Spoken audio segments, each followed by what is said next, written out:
कहानी की शुरुआत डैनबी नाम की एक लड़की से होती है जो स्कूल के आखिरी साल में पढ़ रही है। उसके यूनिवर्सिटी एंट्रेंस एग्जाम शुरू होने में अब बस कुछ ही दिन बचे हैं, लेकिन उसकी सबसे बड़ी प्रॉब्लम है मैथ्स। उसे मैथ्स बिल्कुल समझ नहीं आती। हालत ये है कि क्लास में पढ़ाई शुरू होते ही उसे नींद आने लगती है। एक दिन मैथ्स टीचर उससे इतना परेशान हो जाता है कि उसे बोर्ड पर बुला लेता है, लेकिन हमेशा की तरह डैनबी कोई सवाल हल नहीं कर पाती। ये देखकर टीचर पूरी क्लास के सामने उसे डांट देता है। बेचारी शर्मिंदा होकर अपनी सीट पर वापस बैठ जाती है। घर पहुंचने के बाद भी उसका पढ़ने का बिल्कुल मन नहीं करता। किताबें खोलने के बजाय वह फोन चलाती रहती है और गाने सुनती रहती है। उसकी माँ यह सब देखकर चिढ़ जाती है। वह कहती है कि अगर डैनबी मैथ्स के फॉर्मूले उतनी आसानी से याद कर लेती जितनी आसानी से गानों के लिरिक्स याद करती है तो कब की जीनियस बन चुकी होती। फिर मजाक करते हुए उसकी माँ कहती है कि शायद उसे मैथ्स में कमजोर होने की आदत अपने पिता से मिली है, क्योंकि वह भी मैथ्स में बहुत खराब थे। माँ यह भी कह देती है कि इस हालत में तो कोई यूनिवर्सिटी उसे एडमिशन भी नहीं देगी। लेकिन डैनबी को सबसे ज्यादा गुस्सा तब आता है जब उसकी माँ टीवी पर चल रहा प्रोग्राम बदलकर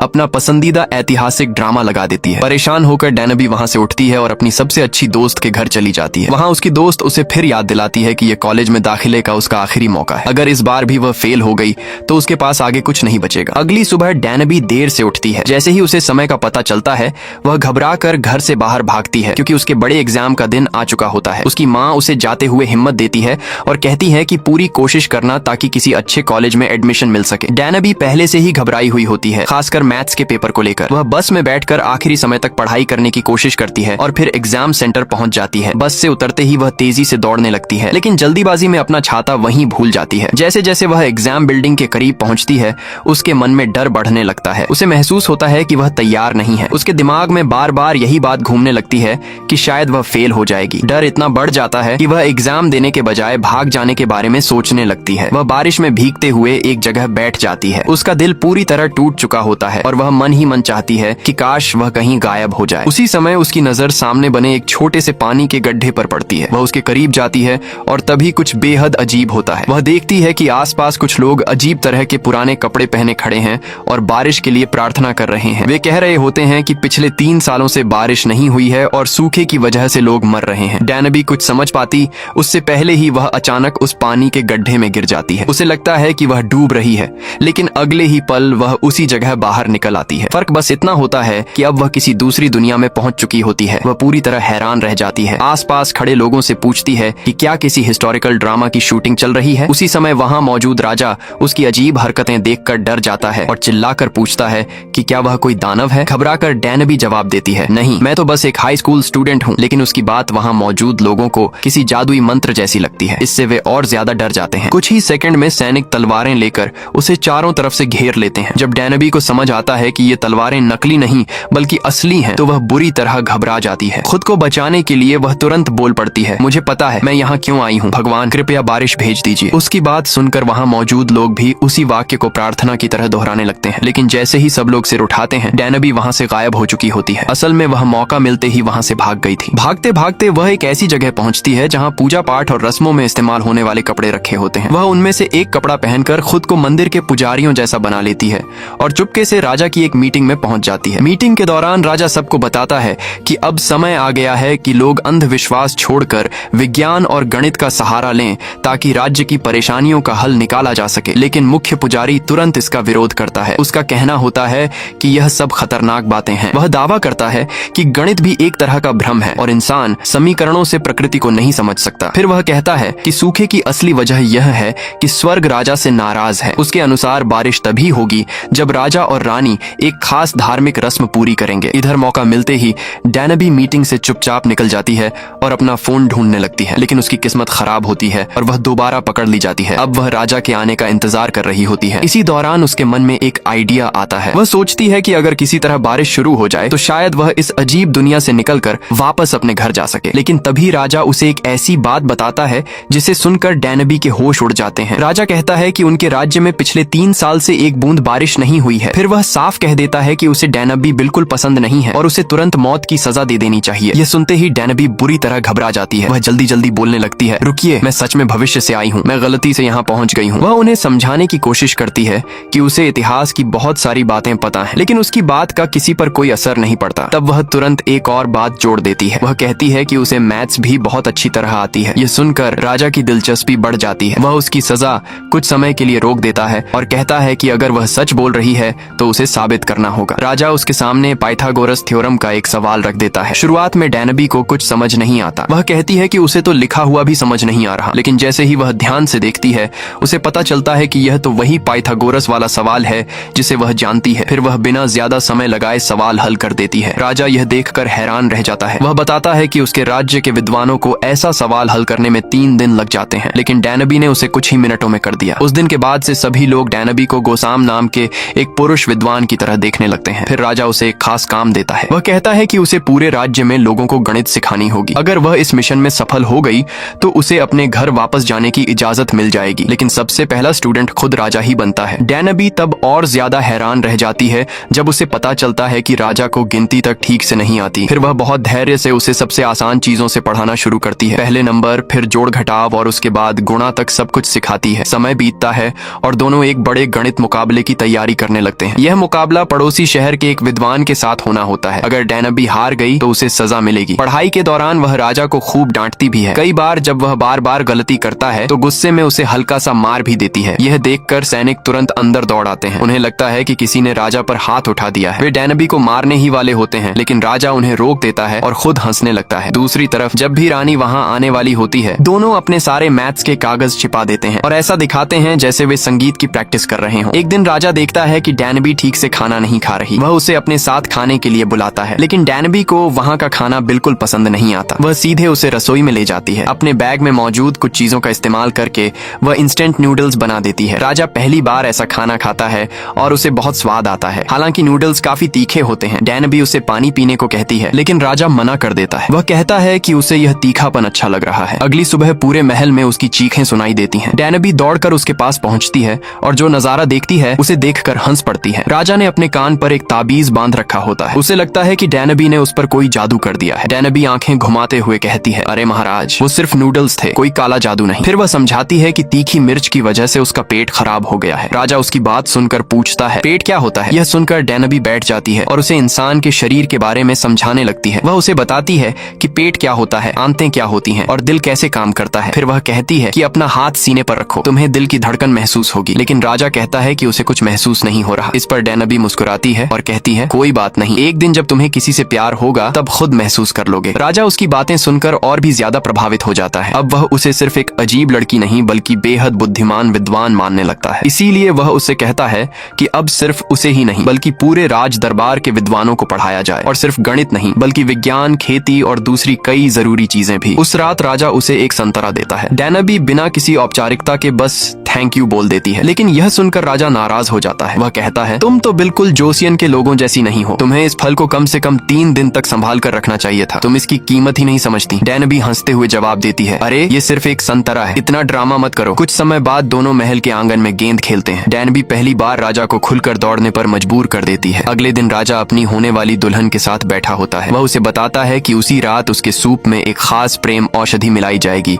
और उसके बाद दोनों की शादी कर दी जाएगी। लेकिन किस्मत ने कुछ और ही सोच रखा होता है। वह कटोरा गलती से डैनबी के हाथ में पहुंच जाता है। उसे पीने के बाद उसका व्यवहार काफी अजीब हो जाता है। कुछ देर बाद वह महल में ही सो जाती है। जब उसकी आंख खुलती है तो वह बार बार राजा से माफी मांगने लगती है, लेकिन राजा शांत रहते हुए सिर्फ इतना कहता है, कुछ नहीं हुआ, जाओ और इसे भूल जाओ। बाद में दोनों साथ में बाहर टहलने निकलते हैं। चलते चलते राजा उससे कहता है कि अगर वह अपना मिशन पूरा करने में सफल हो गई तो उसे परिषद में ऊंचा पद दिया जाएगा और साथ ही एक शाही घोड़ा भी उपहार में मिलेगा। लेकिन डैनबी साफ कह देती है, मुझे इनमें से कुछ नहीं चाहिए। जैसे ही बारिश होगी मैं अपने समय और अपनी दुनिया में वापस चली जाऊंगी। ये सुनकर राजा मुस्कुराता है और कहता है, अगर ऐसा है तो आज से मुझे राजा की तरह मत समझो। हम दोनों बराबर हैं, इंसान से इंसान की तरह। लेकिन अगले ही दिन सब कुछ बदल जाता है। डैनबी को गिरफ्तार कर लिया जाता है। उस पर आरोप लगाया जाता है कि उसने राजा का मजाक उड़ाया है। सैनिक उसके हाथ पैर बांध देते हैं और उसे सजा देने की तैयारी शुरू कर देते हैं। तभी राजा वहां पहुंचता है और पुजारियों से कहता है कि यह युवा विद्वान बहुत कीमती ज्ञान रखता है, इसे यूं ही नहीं मारा जा सकता। लेकिन एक पुजारी को मौका मिल जाता है। वह कहता है, ठीक है, अगर यह इतना महान विद्वान है तो मैं इसकी परीक्षा लेता हूँ। इसे 2 हफ्ते का समय दिया जाए। अगर तब तक बारिश नहीं हुई तो इसे मौत की सजा दे दी जाएगी। डैनबी हार नहीं मानती। वह लगातार पढ़ाई करती रहती है, हिसाब लगाती रहती है और हर चीज को समझने की कोशिश करती है। उधर महल का संगीतकार भी उसकी मदद करता है। दोनों मिलकर बारिश मापने वाला एक यंत्र तैयार करते हैं। फिर एक दिन बिना किसी चेतावनी के आसमान बदल जाता है। काले बादल छा जाते हैं और तेज बारिश शुरू हो जाती है। बारिश देखते ही डैनबी खुशी से भर जाती है। उसकी आंखों में आंसू आ जाते हैं। लेकिन उसी पल राजा को उसकी कही हुई बात याद आ जाती है। उसे याद आता है कि डैनाबी ने कहा था कि बारिश होते ही वह यहाँ से चली जाएगी। राजा तुरंत उस घर की तरफ दौड़ता है जहाँ डैनाबी रह रही होती है। वह पहुंचता है और देखता है कि डैनाबी बारिश मापने वाले यंत्र के सामने खड़ी रो रही है। वह खुशी और भावनाओं से पूरी तरह भर चुकी है। राजा उससे कहता है, तुम्हें अभी यहाँ से निकलना होगा, मैंने सब इंतजाम कर रखा है। मिंग जाने वाला एक जहाज तुम्हारा इंतजार कर रहा है। लेकिन डैनाबी सिर हिला देती है। वह कहती है, मैं पूरी जिंदगी भागती रही हूँ, मैं यहाँ भी इसलिए पहुंची क्योंकि मैं अपनी असली दुनिया से भागना चाहती थी। अब मैं फिर से नहीं भागूंगी। इसी दौरान महल का वही संगीतकार वहाँ पहुंच जाता है। असल में वह काफी समय से मुख्य पुजारी के साथ मिलकर काम कर रहा था। पुजारी को शक था कि डैनाबी सच में भविष्य से आई हो सकती है, इसलिए उसने संगीतकार को उसे खत्म करने का आदेश दिया था। पुजारी ने कहा था, अगर वह सच में भविष्य से आई है तो वह और भी ज्यादा खतरनाक है, उसे जिंदा नहीं छोड़ना चाहिए। संगीतकार डैनाबी को घोड़े पर बैठाता है और तेजी से जंगल की तरफ निकल जाता है। कुछ दूर पहुंचने के बाद वह उससे कहता है, मुझे काफी पहले से पता है कि तुम लड़की हो, लेकिन चिंता मत करो, मैं किसी को नहीं बताऊंगा, तुम्हारा राज मेरे पास सुरक्षित है। डैनाबी उसे बताती है कि उसने जानबूझकर किसी को धोखा नहीं दिया। जो काम उसे मिला था वह असल में एक लड़के के लिए था, लेकिन उसके पास उसे स्वीकार करने के अलावा कोई रास्ता नहीं था। उधर महल में मुख्य पुजारी राजा को समझाने की कोशिश करता है। वह कहता है कि डैनाबी ने जो कुछ भी सिखाया है उसे मिटा देना चाहिए, खासकर वह नई लिखाई और नई भाषा जिसे वह बनाने की कोशिश कर रही थी। पुजारी चाहता था कि लोग पुरानी परंपराओं पर ही टिके रहें और उस लड़के यानी डैनाबी के असर को पूरी तरह खत्म कर दिया जाए। लेकिन राजा यह बात मानने को तैयार नहीं होता। वह तुरंत घोड़े पर सवार होकर महल छोड़ देता है और डैनाबी को ढूंढने निकल पड़ता है। दूसरी तरफ जंगल में सैनिक आखिरकार डैनाबी और संगीतकार तक पहुंच जाते हैं। संगीतकार उसे भागने का मौका देता है और खुद सैनिकों के सामने खड़ा हो जाता है। वह उनसे लड़ता रहता है ताकि डैनाबी दूर निकल सके। तभी रानी भी वहां पहुंच जाती है। उसके पैरों से खून निकल रहा होता है क्योंकि वह उन्हें ढूंढते हुए लंबा रास्ता दौड़कर आई थी। उधर डैनाबी अकेली सड़क पर चलती रहती है। कुछ देर बाद वह एक ऐसे मोड़ पर पहुंचती है जहां से दो रास्ते निकलते हैं। उसे समझ नहीं आता कि किस तरफ जाए। तभी उसे राजा की एक बात याद आती है। राजा ने कभी कहा था कि सूरज ही जोसियन का सबसे बड़ा घड़ी घर है। बस फिर क्या था। डैनाबी सूरज की दिशा देखकर आगे बढ़ने लगती है। चलते चलते वह समुद्र के किनारे पहुंच जाती है और वहां पहुंचकर वह देखती है कि राजा पहले से उसका इंतजार कर रहा है। उस रात दोनों साथ बैठकर तारों भरा आसमान देखते हैं। डैनाबी कहती है, मेरे समय में इतने तारे दिखाई नहीं देते, सिर्फ सबसे चमकीले तारे ही नजर आते हैं। राजा उसकी तरफ देखकर जवाब देता है, तुम अभी भी वही तारे देख रही हो जिन्हें देखना चाहती हो। अगर थोड़ा रुककर ध्यान से देखो तो और भी बहुत सारे तारे दिखाई देंगे। वे हमेशा से वही थे, बस तुमने उन्हें देखना नहीं चाहा। इंसान की आंखें वही देखती हैं जो उसका दिल देखना चाहता है। कुछ देर दोनों चुप रहते हैं। फिर राजा आखिरकार अपने दिल की बात कह देता है। वह बताता है कि वह उससे प्यार करने लगा है। साथ ही वह अपना सपना भी बताता है। वह एक ऐसी नई और आसान भाषा बनाना चाहता है जिसे सिर्फ अमीर और बड़े लोग नहीं बल्कि आम लोग भी आसानी से सीख सकें। यह सुनते ही डैनाबी को अचानक कुछ याद आता है। वह अपने भविष्य के समय से लाई हुई मुद्रा निकालती है। जब वह उसे ध्यान से देखती है तो उस पर बने चेहरे को देखकर चौंक जाती है। वह चेहरा राजा का ही होता है। तभी उसे समझ आता है कि राजा सच में अपने सपने में सफल होने वाला है और इतिहास में उसका नाम हमेशा के लिए दर्ज होने वाला है। जब राजा वापस महल लौटता है तो वह सबके सामने एक नया फैसला सुनाता है। वह घोषणा करता है कि जो लोग जनता की सच्ची सेवा करेंगे उन्हें अब उनके काम के बदले नियमित सैलरी दिया जाएगा। सबको हैरानी तब हुई जब हाई प्रीस्ट ने खुद राजा की बात मान ली। उसने कहा कि जो भी लोगों के लिए अच्छा काम करे उसे उसका इनाम मिलना चाहिए। फिर उसने दरबार में मौजूद लोगों से पूछा, तुम लोग गोसाम के बारे में क्या सोचते हो? लेकिन वहाँ मौजूद ज्यादातर लोग उसके खिलाफ थे। कुछ लोग उसे देश से बाहर निकालना चाहते थे तो कुछ सीधे उसकी मौत की बात कर रहे थे। उधर डैनाबी चुपचाप अपना काम करती रही। वह राजा को मैथ, लिखना, पढ़ना और चीजों को समझने का तरीका सिखाती रही। बस इतना ध्यान रखती कि पुजारियों को इसकी भनक न लगे। एक दिन महल में घूमते हुए उसे रानी दिखाई देती है। रानी छिपकर खाना खा रही होती है। असल में उसे ज्यादा खाने की इजाजत नहीं थी क्योंकि लोगों को डर था कि उसका वजन बढ़ जाएगा और उसकी खूबसूरती कम हो जाएगी। डैनाबी अपने बैग से इंस्टेंट नूडल्स निकालती है और रानी को ऑफर करती है। रानी खुशी खुशी मान जाती है। दोनों साथ बैठकर खाते हैं और बातें करने लगते हैं। यहीं से दोनों की अच्छी दोस्ती शुरू हो जाती है। कुछ दिनों बाद रानी राजा के पास जाती है और बताती है कि उसे सारी सच्चाई पता चल चुकी है। उसने यह बात क्वीन मदर को भी बता दी है क्योंकि नियमों के हिसाब से डैनाबी को राजा की एक कॉन्क्यूबाइन बनाया जाना था। इधर डैनाबी को समझ ही नहीं आता कि उसके साथ क्या हो रहा है। महल की नौकरानियां उसे तैयार कर रही होती हैं, नए कपड़े पहना रही होती हैं और मेकअप कर रही होती हैं। शुरुआत में उसे कुछ समझ नहीं आता, लेकिन फिर अचानक उसे पता चलता है कि उसे राजा के साथ दोपहर के खास समय के लिए तैयार किया जा रहा है और उसे राजा की पहली महिला साथी बनाया जाने वाला है। यह सुनते ही डैनाबी के होश उड़ जाते हैं। वह तुरंत वहां से भाग निकलती है और उसके आसपास मौजूद लोगों को पागल कहने लगती है। महल की एक बड़ी नौकरानी तुरंत राजा को खबर देती है कि डैनाबी रास्ते से ही भाग गई है। राजा खुद उसे ढूंढने निकलता है और आखिरकार उसे खोज लेता है। लेकिन जैसे ही वह उसे पकड़कर पकड़कर एक कमरे में ले जाता है। डैनबी जोर जोर से चिल्लाने लगती है। वह कहती है, तुमने कहा था कि हम सिर्फ दोस्त रहेंगे, मैं अभी सिर्फ 19 साल की हूँ। राजा हंस पड़ता है। वह कहता है, 19 साल? इसका मतलब तो तुम काफी समय पहले बड़ी हो चुकी हो, तुम कोई बच्ची नहीं हो। और वैसे भी मुझे काफी समय से पता है कि तुम लड़की हो, मैंने कभी तुम्हें परेशान किया क्या? फिर वह थोड़ा शांत होकर कहता है, लेकिन आज रात तुम्हें यहीं रुकना होगा, सबकी नजर हम पर है, चिंता मत करो, मैं तुम्हें खा नहीं जाऊंगा। असली प्रॉब्लम मेरी माँ है, वह बहुत जिद्दी है और उनकी बात बदलना आसान नहीं है। अगली सुबह डैनबी संगीतकार से मिलने जाती है। वह उससे पूछता है, क्या तुम सच में अपने भविष्य वाले समय में वापस जाना चाहती हो? लेकिन इस बार डैनबी कोई जवाब नहीं देती। उसका मन पूरी तरह उलझ चुका था। वह खुद नहीं समझ पा रही थी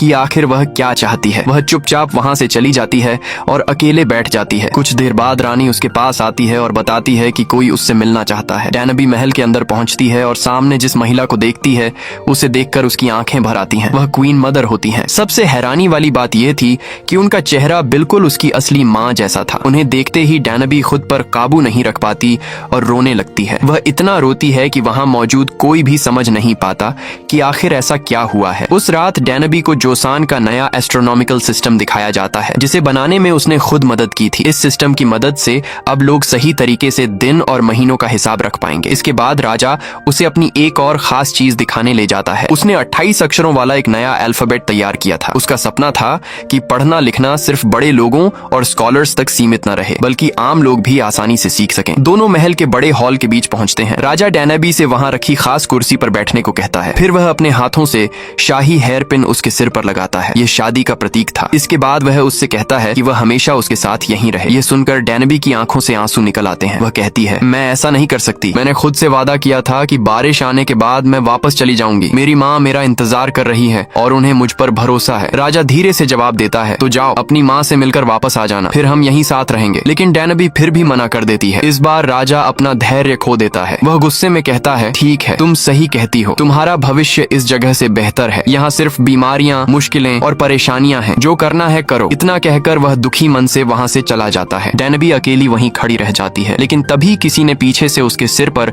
जोरदार वार कर दिया। वह तुरंत बेहोश होकर गिर पड़ती है। इसके बाद किसी ने तलवार से उस पर हमला कर दिया और पूरे भवन में आग लगा दी। जब राजा को यह खबर मिलती है तो वह अपनी जान की परवाह किए बिना आग के बीच दौड़ पड़ता है ताकि डैनबी को बचा सके। अगले दिन राजा ने अपने आदमी को बुलाया और कहा, कल रात वह पुरानी किताब गायब हो गई। उसे पूरा शक था कि यह काम हाई प्रीस्ट का है। राजा सीधे उसके पास पहुंचा और उसका हाथ पकड़कर बोला, क्या किसी ने तुम्हें यह नहीं सिखाया कि ऐसा काम करने के बाद सबूत भी मिटा दिए जाते हैं? फिर उसने डैनबी की तरफ देखा और पूछा, क्या यही वही आवाज थी जो तुमने सुनी थी? डैनबी ने तुरंत सिर हिलाकर हाँ कह दिया। तभी सबको पता चला कि जिस किताब को डैनबी अपने बैग में रखे हुए थी उसी ने उसे बचा लिया था। तलवार सीधे उसके शरीर तक पहुंच ही नहीं पाई थी। यह बात जानकर राजा का गुस्सा और बढ़ गया। वह हाई प्रीस्ट से बोला, तुम जानते थे कि वह मेरे लिए कितनी जरूरी है, फिर तुमने ऐसा क्यों किया? हाई प्रीस्ट ने बिना किसी डर के जवाब दिया, क्योंकि अगर यह नई भाषा पूरे देश में फैल गई तो लोग अपने दम पर सोचना शुरू कर देंगे, फिर सब कुछ बदल जाएगा, अव्यवस्था फैल जाएगी और यह देश बर्बाद हो जाएगा। वह आगे बोला, मुझे अपनी मौत से डर नहीं लगता, मुझे उस भविष्य से डर लगता है जो सब कुछ बदल देगा। राजा ने उसकी आंखों में देखते हुए कहा, चाहे तुम कितनी भी कोशिश कर लो, मैं यह नई लिखाई लोगों तक पहुंचा कर रहूंगा। मैं ऐसा इंसान बनना चाहता हूँ जो लोगों के सपनों को सच होने का मौका दे। फिर उसने कहा, हम उस भविष्य से क्यों डरें जिसे हम कभी देखने वाले ही नहीं है? उस दुनिया से क्यों डरें जिसके बारे में हमें कुछ पता ही नहीं? लेकिन हाई प्रीस्ट का मन नहीं बदला। वह घुटनों के बल बैठ गया और बोला, तो फिर मुझे सजा दे दीजिए, यही सही होगा। इसी बीच आसमान का रंग बदलने लगा। धीरे धीरे बादल छा गए और हल्की बारिश शुरू हो गई। डैनबी समझ गई कि अब उसके जाने का समय आ चुका है। वह महल में अपने सभी दोस्तों से आखिरी बार मिलने और अलविदा कहने निकल पड़ी। जब वह जाने लगी तो राजा ने पूछा, क्या मैं तुम्हारे साथ आखिरी जगह तक चल सकता हूँ? डैनबी ने हाँ कह दिया। दोनों साथ साथ चलते रहे और आखिरकार समुद्र के किनारे पहुंच गए। वहीं पर वह छोटा सा तालाब था जिसमें गिरकर डैनबी पहली बार इस दुनिया में आई थी। डैनबी धीरे धीरे उसके अंदर उतर गई। फिर उसने खुद को पानी में डूबने दिया, बिल्कुल उसी तरह जैसे पहली बार हुआ था। कुछ ही पल बाद उसने अपनी आंखें खोली, लेकिन इस बार वह वापस अपनी दुनिया में थी। वह घबराकर चारों तरफ देखने लगी। फिर उसे एहसास हुआ कि यहाँ तो बस कुछ ही सेकंड बीते थे। उसके पास अभी भी एग्जाम सेंटर पहुंचने का समय था। वह पूरी ताकत से दौड़ पड़ी। जब वह वहां पहुंची तो उसका टीचर बाहर खड़ा था और एंट्रेंस एग्जाम अभी अभी शुरू हुआ था। डैनबी जल्दी से अंदर गई, अपनी सीट पर बैठी और पेपर देना शुरू कर दिया। उस दिन बाद में जब वह घर लौटी तो उसकी माँ उसका इंतजार कर रही थी। डैनबी दौड़कर उनके पास गई और उन्हें कसकर गले लगा लिया। उस सफर ने उसे पूरी तरह बदल दिया था। उसका सोचने का तरीका बदल गया था, लोगों को देखने का नजरिया बदल गया था। अब वह अपने आसपास के लोगों और चीजों की कीमत पहले से कहीं ज्यादा समझने लगी थी। समय बीतता गया, कई महीने गुजर गए। फिर एक दिन जब वह स्कूल से बाहर निकल रही थी तभी अचानक बारिश शुरू हो गई। उसी वक्त किसी ने उसके सिर के ऊपर छाता कर दिया। डैनबी ने ऊपर देखा, सामने खड़े लड़के का चेहरा देखकर वह चौंक गई। वह बिल्कुल जोसियन के राजा जैसा दिख रहा था, लेकिन वह बस मुस्कुराया और बोला, हम बहुत पहले बस में मिले थे, तुम अपना छाता वहीं छोड़ गई थी। और यहीं पर यह खूबसूरत कहानी खत्म हो जाती है। अगर आपको यह कहानी पसंद आई हो तो कमेंट में जरूर बताइए कि आपको इसका कौन सा हिस्सा सबसे अच्छा लगा, और साथ ही यह भी बताइए कि अगली वीडियो में आप किस कहानी का एक्सप्लेनेशन देखना चाहेंगे। दोस्तों, हम हर वीडियो पर घंटों मेहनत करते हैं, इसीलिए अगर वीडियो अच्छा लगा हो तो एक छोटा सा लाइक और कमेंट जरूर कर देना, क्योंकि आपका एक कमेंट हमें और वीडियो बनाने के लिए मोटिवेट करता है। देखने के लिए धन्यवाद।